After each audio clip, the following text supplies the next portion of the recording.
मला तर अजिबात असं वाटलं नव्हतं भाऊ, मी ज्या ठिकाणी ट्रॅक्टर घेऊन जाईन आणि त्या ठिकाणी जाऊन ट्रॅक्टर फसन. चला तर मग सांगतो पुढं, त्यासाठी ब्लॉग कंटिन्यू करा. तर जय श्रीराम भावांनो, मी तुमचा लाडका विराज. तर आज आपल्याला ट्रॅक्टर घेऊन जायचं होतं ऊस आणायला. त्यासाठी मी ट्रॅक्टर काट्यावर आणला, एमटी ट्रॅक्टरचं वजन केलं आणि निघालो लगेच ट्रॅक्टर घेऊन ऊस आणायला. आता स्वतः विराज शेळके ट्रॅक्टर चालायला असला म्हणल्यावर सगळीकडे भीतीचं वातावरण तर राहणारच ना. आता तुम्हाला प्रश्न पडला असेल की तुला ट्रॅक्टर पण चालवता येतो का? तर हा, मला ट्रॅक्टर पण चालवता येतो आणि हा, मला 4 व्हीलर गाडी पण चालवते. पण मला 4 व्हीलर गाडी कोणीही चालवायला नाही शिकवली, कारण माझ्यात एक गाडी चालवण्याची एक जिद्द होती. त्यामुळे मी घरी दुपारच्या पारी घरी कोणी नसल्यावर मी गपचूप गाडीची चावी घ्यायचो आणि गाडी चक्कर मारायला न्यायचो. हीच एक माझ्यात मोठी जिद्द होती. मी ज्या ठिकाणी गेलो नाही आणि त्या ठिकाणी मला असा सुंदर रोड भेटला नाही, असं कधी झालंच नाही भाऊ. तिथं ऊस घेतला होता, तिथं ट्रॅक्टर लावला आणि मी निघालो लगेच भटक्रांती करायला, म्हणजेच आपल्या गावाकडच्या भाषेत भाण्या हिंडायला. आणि तिथे येऊन बघतो तर काय, टावर लांबून वेगळं दिसत होतं आणि इथं आल्यावर वेगळं. आणि डॉगेश माझ्याकडे पळत येत होता. त्याला म्हणलं, भैया शेठ गायकवाडचा मी मित्र आहे. तो म्हणे बर, काय अडचण नाही, चहा पाणी घ्यायला या मग घरी.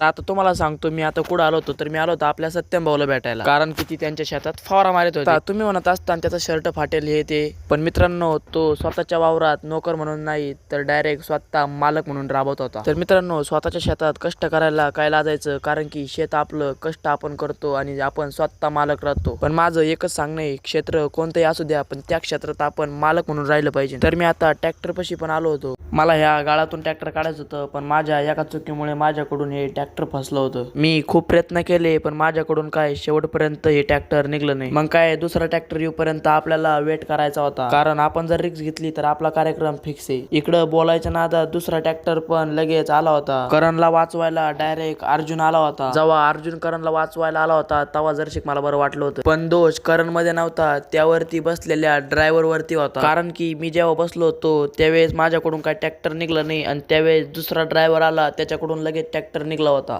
मला वाईट, माझ्याकडून ट्रॅक्टर फसला या गोष्टीचं वाटत नव्हतं, तर माझ्याकडून ट्रॅक्टर निघला नाही या गोष्टीचं वाटत होतं.